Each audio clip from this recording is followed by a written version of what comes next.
Hey everybody, today's topic is the ego. Um, and I was thinking about reading from section 2 in the clarification of terms, which is the very end of the course. And section 2 is called The Ego, the Miracle. I've been thinking about what the goal of the course is.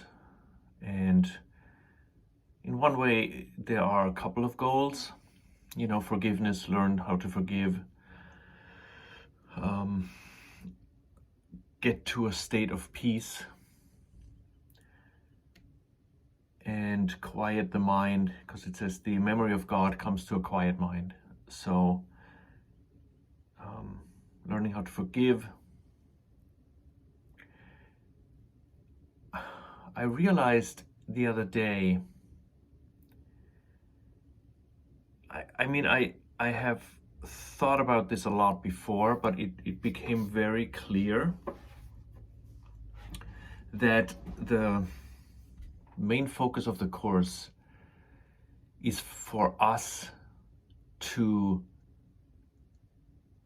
separate ourselves from the ego.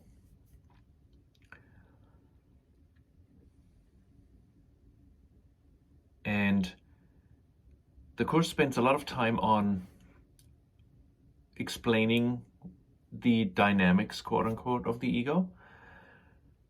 And Jesus urges us to look at the ego. There are many sections and quotes where Jesus tells us to look, that he's the lamp we can use to look at the darkness of the ego.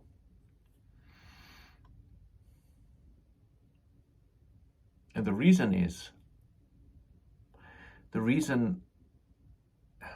the whole course is basically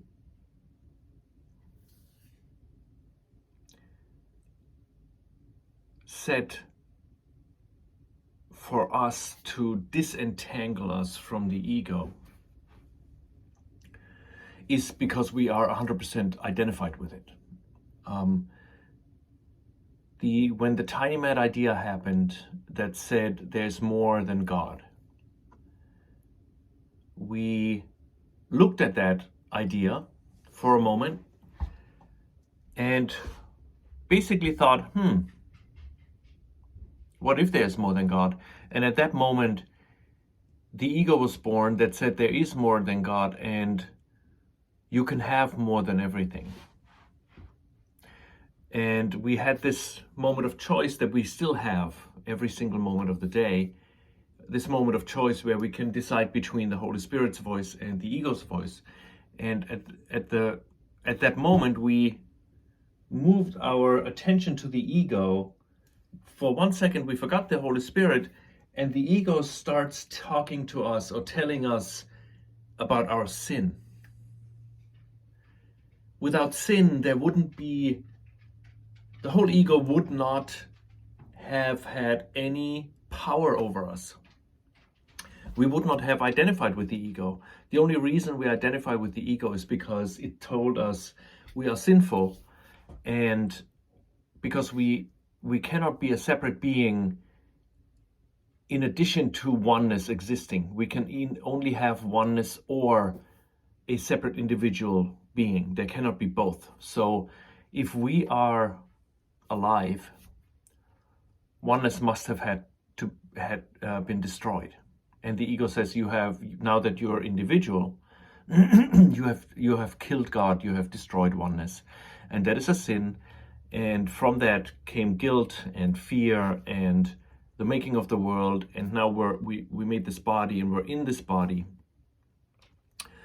trying desperately to appear innocent while keeping the separation intact. And all of it is only because we have fully identified with the ego. Because the ego needs us to choose it, right? It cannot live without our belief in the ego. It ceases to exist when the moment we stop believing in it. That means it has to tell us constantly a story of our sin and how to get rid of that sin, so it can keep us close, right? And we basically, so what happened is the ego tells us that our mind is a dangerous place because in our mind, God waits for us and he will take the life back that we stole from him. So we are afraid of our mind. The ego does not want us to go back into our mind, because when we're back in our mind, we can now look at both choices again and decide for the Holy Spirit and against the ego. So the ego does not want us to be back in our mind. That's why it makes us afraid of our mind, so we don't go back there. We are mindless by choice, and that's how the ego ensures that we're consistently believing in it, because it is as if you plug a light into the wall. When you unplug it, the light is off. The ego is just like a light. Might not be the best example, but it's a light. We unplug it and it's off. It does not have any power in itself. The whole power of the ego comes from us. Right? We are the fuel that fuels the ego. Without us, the ego is nothing, and it goes back into the nothingness from which it came. So, but because of our fear of the mind, we are completely entangled with the ego, 100% identified with it. And the Course says, Jesus says in the Course, identification is salvation. And that's exactly what this is, right? We identify with the ego 100% because we think, or we believe, the ego will save us from the avenging God that waits for us in the mind. That's why the body and the ego are synonymous, because we chose, we listen to the ego that says you have to identify with the body so that you're not in the mind. The moment we're identified with the body in this world, with problems in this world, we're not in the mind. And we can't make another choice. So that's why the ego, the body is the chosen home for us, for the ego. And Jesus in the Course lays out the ego thought system in great excruciating detail, so we can look at it. And the moment we look at the ego without any judgment, just look at it, we are separating ourselves from it. Then we're going back, right? But we're separating ourselves from it each time we look at it without judgment. We are identifying ourselves from the ego, disentangling ourselves from the ego just for 1 second when we look at it without judgment. That's why the giving up of judgment is so big in the Course, and that's also the reason why it's so misunderstood, because the ego comes right back in and says, okay, you go for it, try not to judge. And we think Jesus says we should not judge other people. And in my experience, and studying the Course, becomes clear that it is impossible not to judge. That's like breathing, right? If you're in your body, you must breathe. If we're in the ego, we must judge. That's the way it is. But it's not the purpose of the Course for us not to judge. It is the purpose of the Course for us to step out of the ego and look at it without judgment. If we look at the ego with judgment, we can only look at the ego with judgment if we're back in the ego. So whenever we look at the ego with judgment, we have not disengaged from it. We're still in it. It's very important, because we Course students fall into this trap and think, oh, we have to give up judgment. Yes, we have to give up judgment, but we have to give up the judgment about judgment, right? Do not judge your judgment is the task. And that is, we step outside of the ego, we look at it in all its ugliness, right? We look at ourselves going into full ego mode 24/7. And the more we work with the Course, the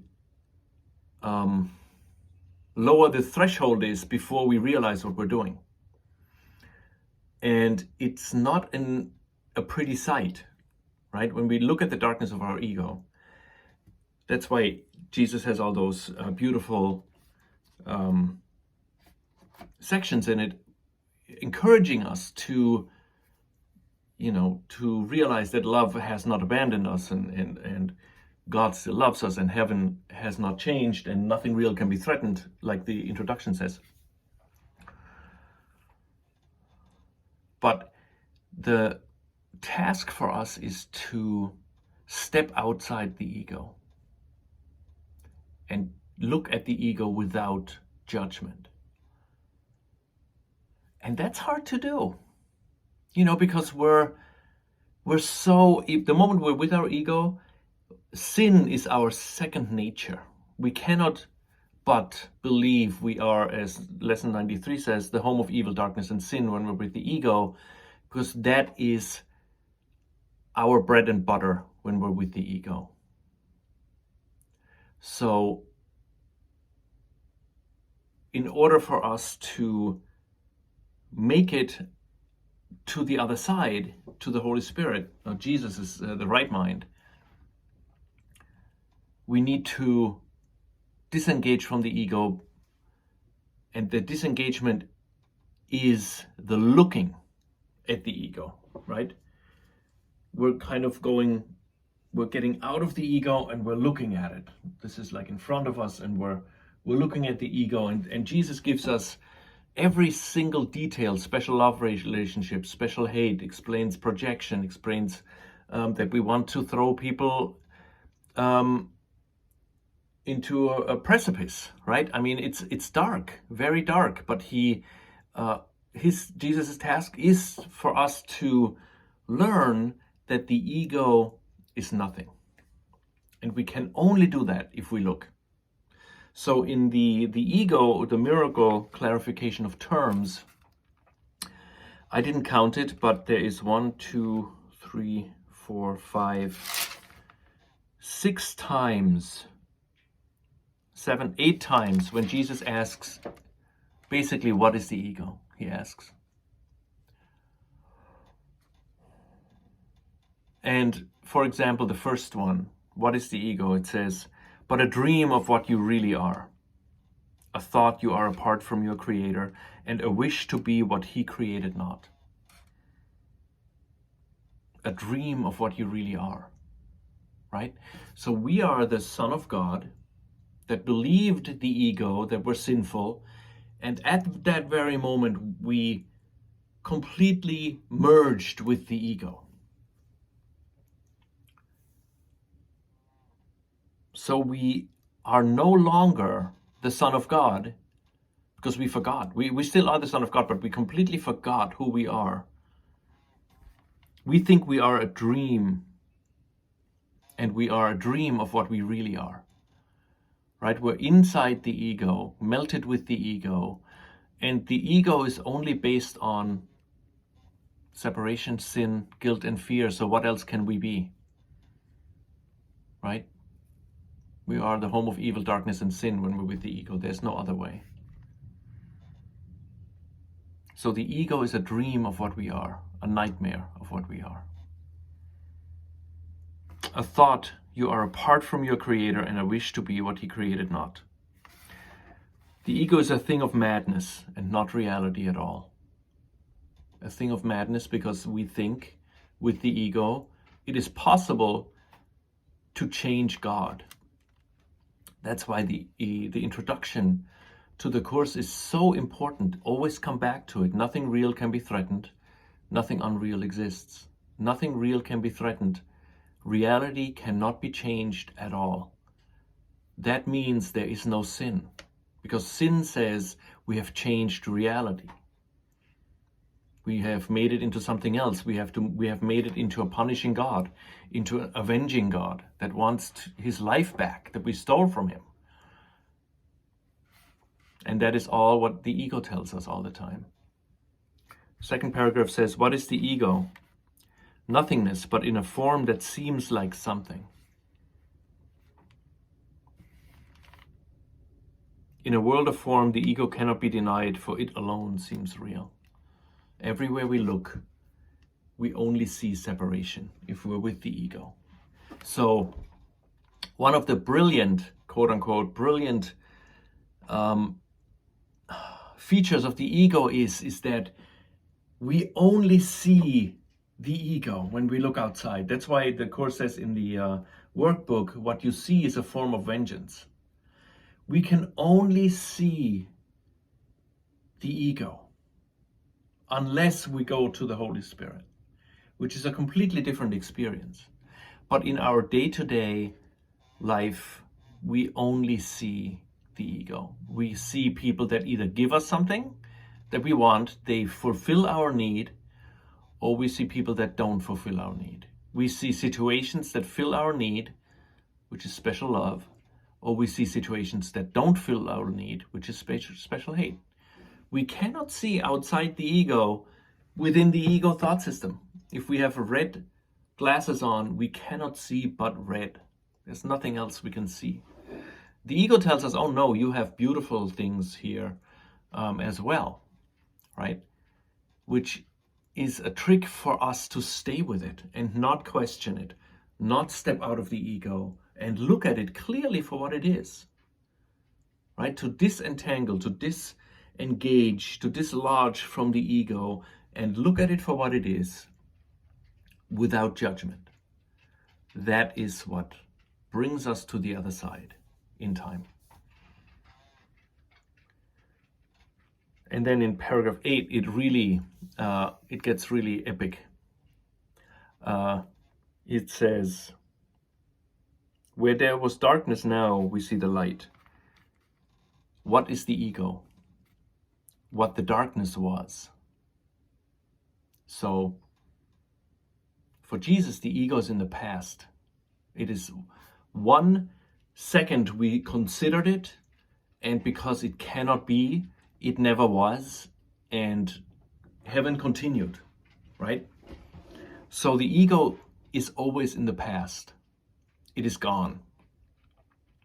Jesus says at some point that time is like a carpet that is rolled out, and we're at the end of time looking back.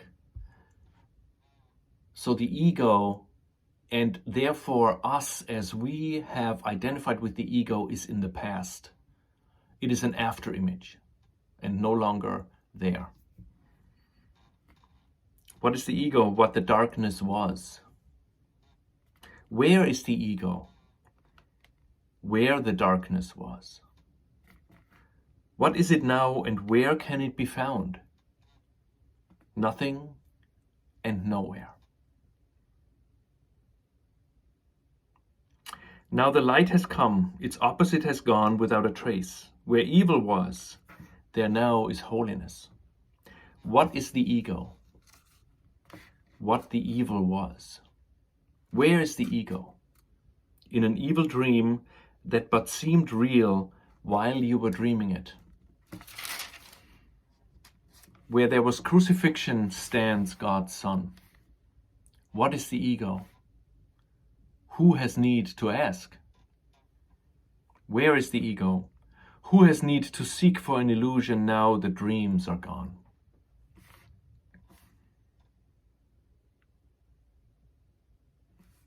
And then paragraph 8, it says, this was the ego.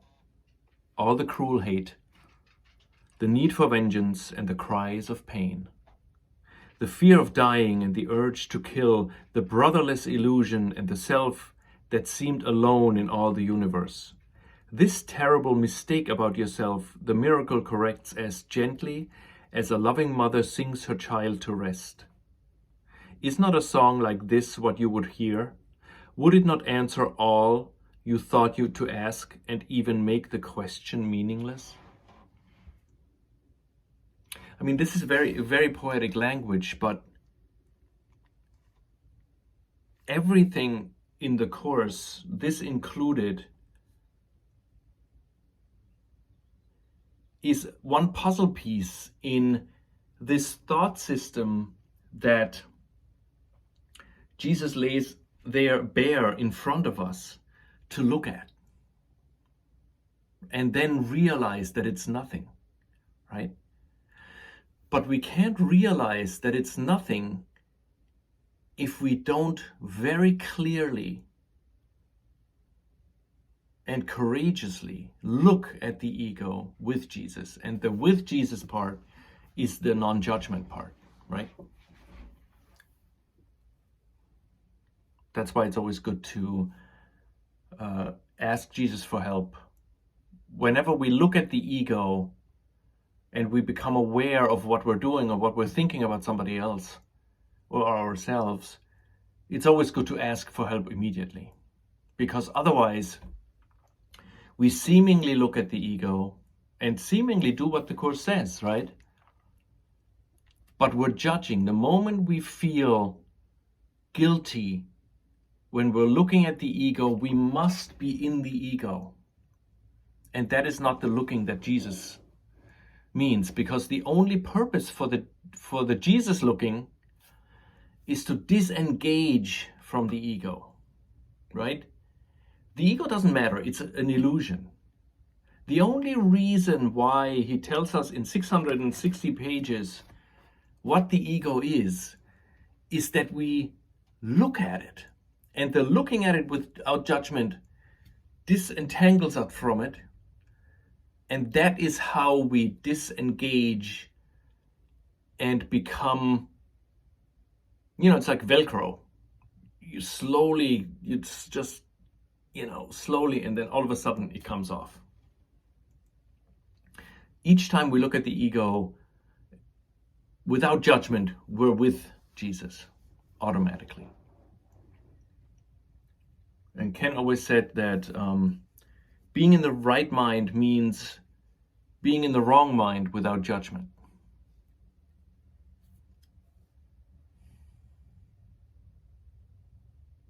And the Course also says that each moment, Jesus says, each moment we spend together brings the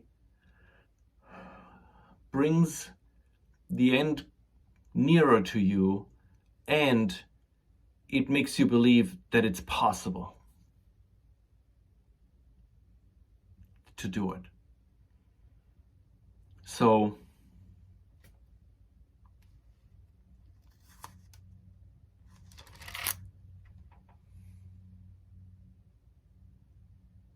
this other thing I wanted to just briefly say is that it has to do with this, is about fear.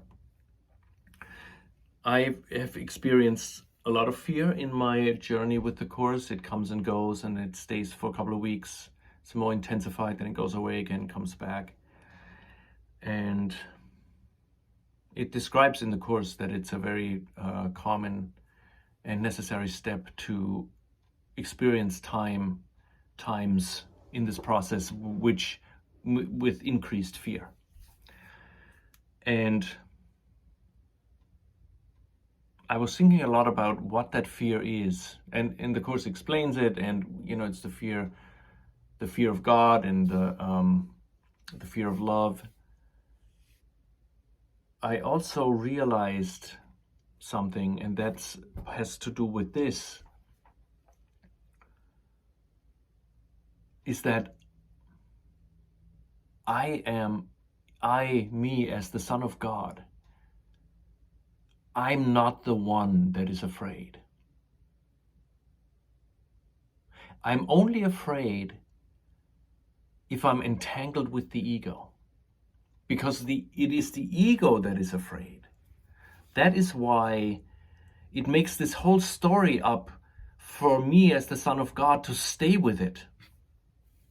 If it wouldn't be afraid to die or to go back to the nothingness from which it came, it wouldn't tell this whole story of sin and guilt and entangle us more and more with it. But it has to convince us that we need the ego so that it stays alive, right? So if I'm afraid, I must be entangled with the ego, because me as the Son of God, outside the ego, cannot be afraid. I can't be afraid of God because it's my home. It's the home I've never left. It is as if I would just go back home. There's no reason for fear. It's like, okay, everybody's there. The banquet of love is there. I sit down at the table and all my brothers and sisters, everybody is there, and love has prepared a feast for all of us. That is coming home. Nobody asks, oh, what took you so long? Where were you? What's going on? I never left. I open my eyes and I'm at this banquet, a big table set by love itself, as it says. Right? So that's me, the Son of God, who can simply return home. The part of me that is afraid is the ego. The ego is afraid, but the ego tells us that we have to be afraid. That's why stepping outside of the ego and looking at it with Jesus and without judgment is what makes us realize over time that we are not the ego. And if we are not the ego, we can go home. This is it. This is the end.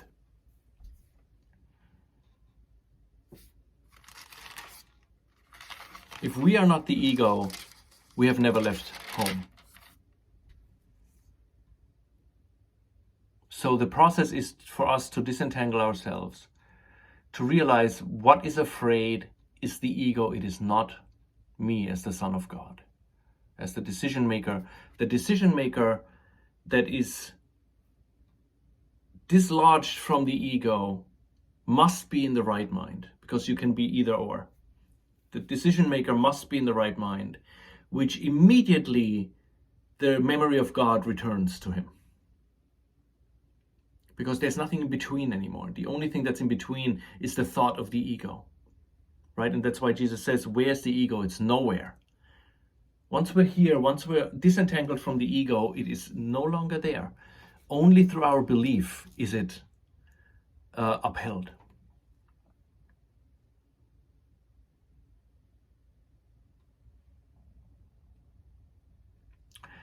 So the goal of this segment was to kind of get that point across, first to myself, obviously, and then to everybody, to that the fear only comes when we're in the ego. And once we are outside the ego, looking at it without judgment, that is the process over years and years to disentangle us and lose the identification with the ego and be free to simply leap back into the arms of God. And as a closing, I wanted to read to you the very last two paragraphs of the course in the epilogue of the clarification of terms. I think it's one of the most beautiful paragraphs for me. It's on page 91 in the course, the very end of the clarification of terms in the manual for teachers. It says, "Let us wait here in silence and kneel down an instant in our gratitude to him who called to us and helped us hear his call. And then let us arise and go in faith along the way to him. Now we are sure we do not walk alone, for God is here, and with him all our brothers. Now we know that we will never lose the way again. The song begins again, which had been stopped only an instant, though it seemed to be unsung forever.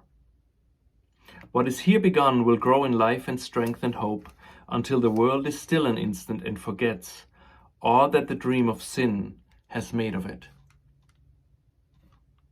Let us go out and meet the newborn world, knowing that Christ has been reborn in it, and that the holiness of this rebirth will last forever.